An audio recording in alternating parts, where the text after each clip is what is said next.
విద్యార్థులందరికీ శుభోదయం. మ్యాథమెటిక్స్ నేర్చుకుందాం అనేటువంటి అభిరుచి గల విద్యార్థులందరికీ కూడా నా ఛానల్కు శుభస్వాగతం. The students who are having interest and attitude to learn mathematics in a good way and perfect methods, please follow and welcome to my channel. ఇంతవరకు మనం సమితులకు సంబంధించిన 3 వీడియోల్ని నేర్చుకున్నాం. ఈ 4వ వీడియోలో బేసిక్ ఆపరేషన్ ఆఫ్ సెట్స్ అనేటువంటి విభాగంలో ఏ ఇంటర్సెక్షన్ బి, 2 సమితుల ఛేదనం అనేటువంటి అంశాన్ని తెలుసుకుందాం.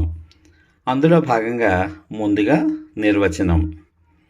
2 సమితుల ఛేదనం it is denoted by A intersection B.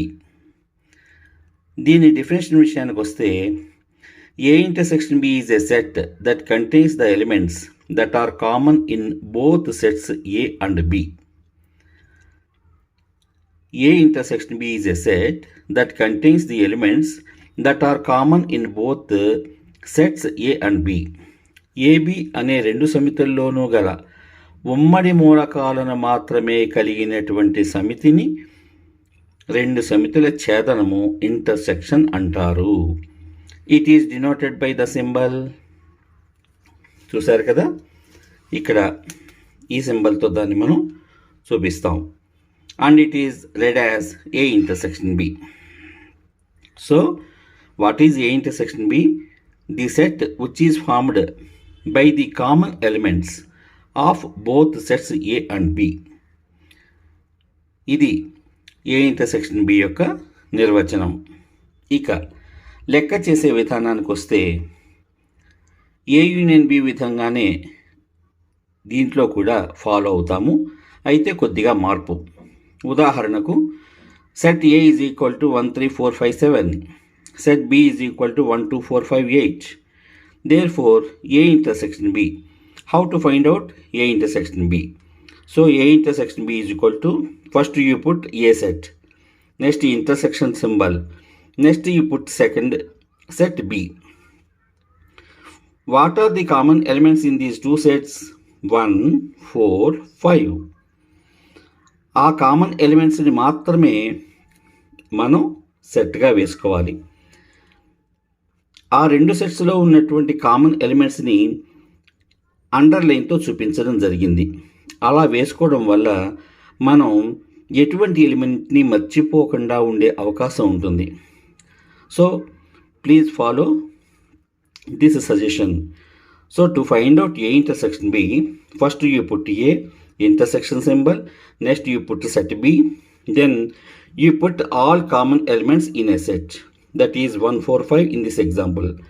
కాబట్టి 2 సమితులలోనూ ఉమ్మడిగా ఉన్నటువంటి మూలకాలను మాత్రమే తీసుకోవాలి. The common elements only. That set is called A intersection B. అదేవిధంగా బి ఇంటర్సెక్షన్ ఏని కూడా ఇక్కడ మనం కట్టుకుంటున్నాం. So in place of B, first you put B set, next again intersection symbol, next again A set. So what are the common elements again? Same 1 4 5. Therefore A intersection B is equal to B intersection A. మనకి సమితుల్లోనూ సహజ సంఖ్యల్లోనూ పూర్ణాంకాలు, we know all natural number set properties, whole number set properties, set of integers. అక్కడ వచ్చింది మనకి స్థిత్యంతర ధర్మము, కామ్యుటేటివ్ property. అదే విధంగా ఇక్కడ కూడా A intersection B is equal to B intersection A. అంటే సమితుల యొక్క ఛేదనము స్థిత్యంతర ధర్మాన్ని పాటిస్తుంది. So A intersection B is equal to B intersection A means commutative property holds good for A intersection B అని మనం అర్థం చేసుకోవాలి. ఇప్పటి వరకు మనం ఏ ఇంటర్సెక్షన్ బి డెఫినేషన్, లెక్క చేసే విధానం 2 కూడా నేర్చుకున్నాం కదా. Now you come to set builded form. So A intersection B set build form ఆ set build form of A intersection B. తెలుగులో దాన్ని సమితి నిర్మాణ రూపం అంటారు. ముఖ్యంగా ఏ ఇంటర్సెక్షన్ బిలో ఎటువంటి ఎలిమెంట్ వేస్తాము అనేటువంటి, ఆ మూలకాలు ఏ ధర్మాన్ని పాటిస్తున్నాయి అనేటువంటి రూపాన్ని తెలిపే రూపాన్నే కదా మనం సెట్ బిల్డెడ్ ఫామ్ అంటాము. The elements which are following which common property. That form is called set builder form. So A intersection B is equal to A intersection బిలో ఉన్నటువంటి 1, 4, 5 అనేటువంటి ఎలిమెంట్స్ని జనరల్గా ఎక్స్ అనుకుంటే x such that x belongs to A and x belongs to B. ఇదే యూనియన్లో ఇక్కడ మనం ఓఆర్ఆర్ అని వాడాము. ఏ ఇంటర్సెక్షన్ బిలో ఇక్కడ మనం అండ్ వాడతాం అన్నమాట. అంటే రెండు సమితుల్లో కూడా ఆ ఎలిమెంట్ ఉండాలి కాబట్టి A intersection B is equal to x such that x belongs to A మరియు x belongs to B. A intersection B is equal to x such that x belongs to A and x belongs to B అని ఈ విధంగా రాస్తాం అన్నమాట. A intersection B set builded form. మీకు తెలుసు మనిషికి ప్రాణం ఎంత ముఖ్యమో ఒక సెట్కి సెట్ బిల్డెడ్ ఫామ్ అంత ఇంపార్టెంట్. కాబట్టి ఏ ఇంటర్సెక్షన్ బి యొక్క సమితి నిర్మాణ రూపాన్ని ఈ విధంగా రాస్తాం అని గ్రహించాలి. ఇప్పుడు మనం A intersection B Venn diagram ఏ విధంగా వేస్తామో అనేది చూద్దాం. A is equal to 1, 3, 4, 5, 7. B set is equal to 1, 2, 4, 5, 8. ఈ రెండు సెక్షన్లతోటే ఇందాక మనం ఏ ఇంటర్సెక్షన్ బిని ఫామ్ చేసాం. అందువల్ల వెన్ డయాగ్రామ్ కూడా అవే సెట్స్ని మనం తీసుకుంటే మనకి బాగా అర్థమవుతుంది. You take this example. A intersection B అనేటువంటి దాంట్లో first we have to draw the universal set. Universal సెట్లో మామూలుగా రెండు సెట్స్ ఇంటర్సెక్షన్ చేసుకునేలాగా, అంటే రెండు వృత్తాలు ఖండించుకునేలా మనం బొమ్మ వేసుకుంటాం. ఎందుకంటే దీంట్లో ఆ ఉమ్మడి మూలకాలను ఆ ఉమ్మడి భాగంలో వేయాలి కాబట్టి 1, 4, 5 అనేటువంటి రెండు సమితుల్లో ఉన్న ఉమ్మడి మూలకాల్ని మధ్య భాగంలో వేసి ఏలో మిగిలిన మూలకాల్ని 3, 7 అనేటువంటి మూలకాలను ఏలో మాత్రమే వేసి బి అనే సెట్లో మిగిలినటువంటి మూలకాలు 2, 8ని బి సెట్లో మాత్రమే వేసి ఈ విధంగా మనం ఏ ఇంటర్సెక్షన్ బి వెన్ డయాగ్రామ్ని గీస్తాం అన్నమాట. Therefore, what is A intersection B from the diagram? Only common elements, that is 1, 4, 5. ఆ విధంగా ఉదాహరణ ద్వారా మనం ఏ ఇంటర్సెక్షన్ బిని ఈ విధంగా కనుక్కుంటాం. అదే జనరల్గా దాన్ని ఎలా చూపిస్తాం? General notation of A intersection B. General నొటేషన్లో ఏ ఇంటర్సెక్షన్ బిని మనం చూపించేటప్పుడు ఏ అనే సెట్ వృత్తం గీసాము, బి అనేటువంటి వృత్తం గీసాము. రెండిట్లో కామన్ ఎలిమెంట్స్ని మాత్రమే మనం ఇందాక ఏ ఇంటర్సెక్షన్ బి కట్టేటప్పుడు వేసాం కాబట్టి ఉమ్మడి భాగాన్ని మాత్రమే మీకు ఇక్కడ సూచించాను. దేర్ఫోర్ ఏ ఇంటర్సెక్షన్ బి కట్టినా బి ఇంటర్సెక్షన్ ఏ కట్టినా మనకి ఒకే భాగాన్ని సూచిస్తుంది అది. Therefore A intersection B is equal to B intersection A. కాబట్టి ఉదాహరణ ద్వారా ఈ విధంగా జనరల్ నోటేషన్ ప్రకారం ఈ విధంగా మనం ఏ ఇంటర్సెక్షన్ బిని చూపిస్తాం. అదేవిధంగా ఏ ఇంటర్సెక్షన్ బికి ఉన్న ధర్మాలను కూడా మనం ఇక్కడ తెలుసుకుందాం. If A B C are 3 sets, A B C అనేటువంటి 3 సమితులు కనుక అయితే మొట్టమొదటి ధర్మం ఏ ఇంటర్సెక్షన్ బికి వర్తించేటువంటి ధర్మాలు, వాటిలో మొదటిది A intersection B is equal to B intersection A. దీని కామ్యుటేటివ్ ప్రాపర్టీ స్థిత్యంతర ధర్మం అంటారు.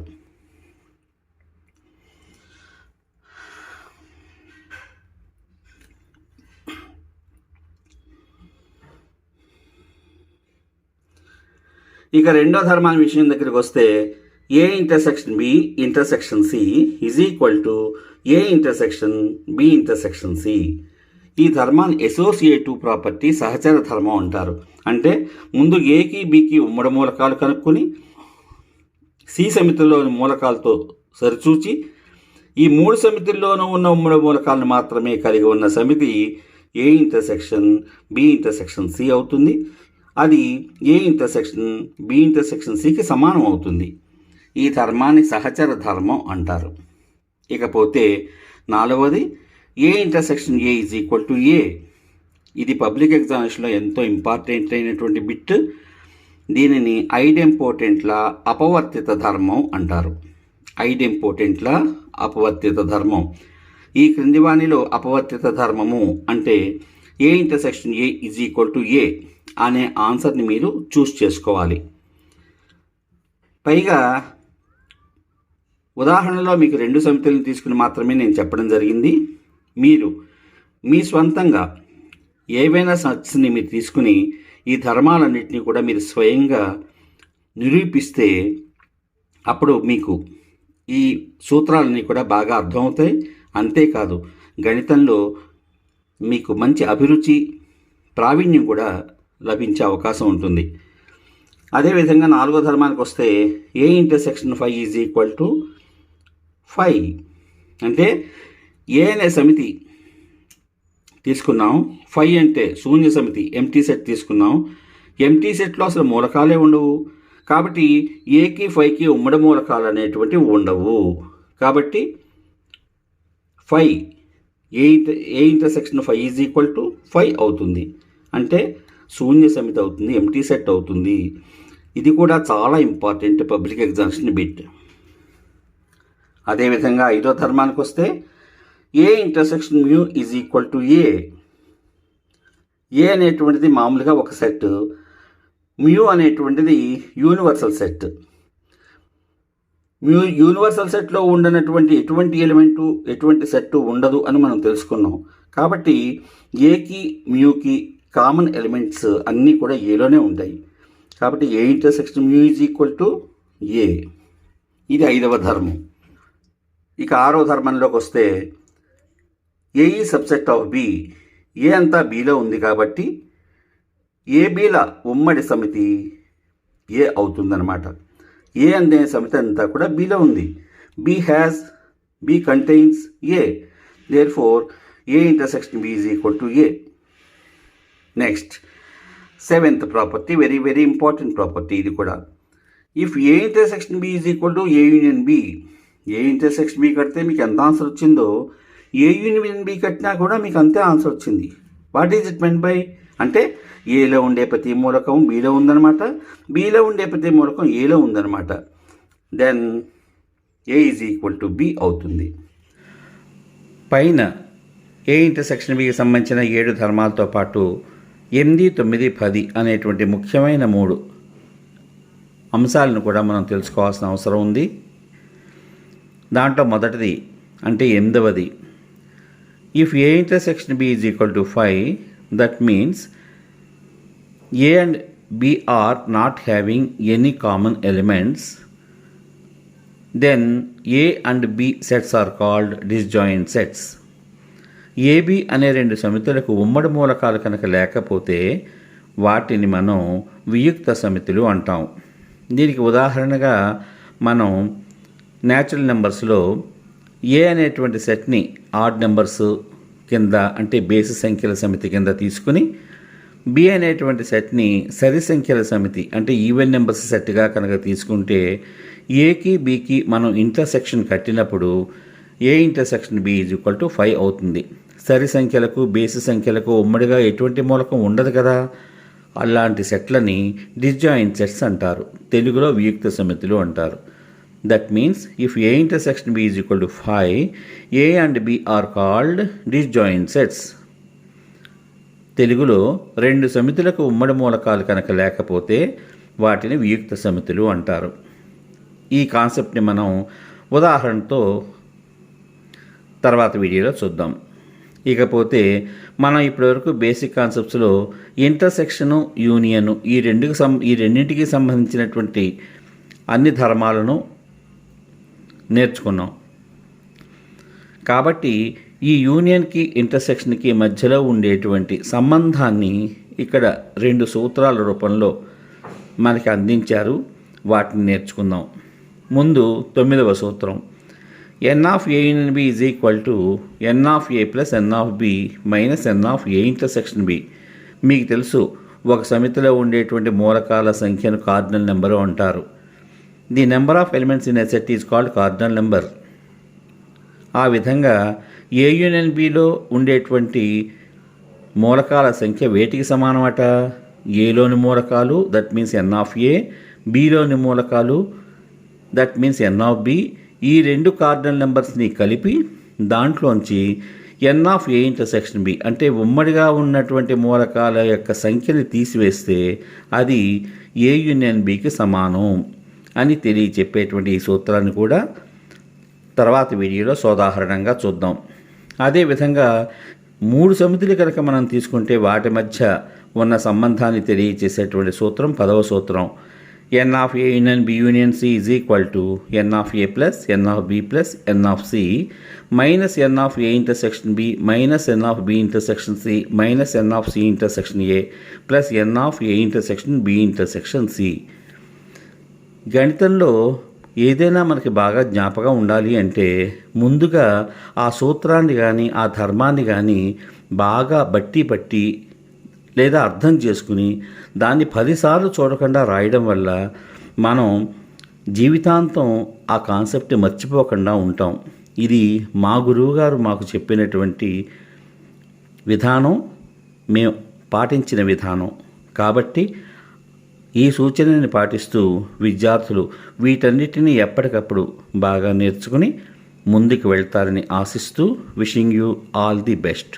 Thanking you.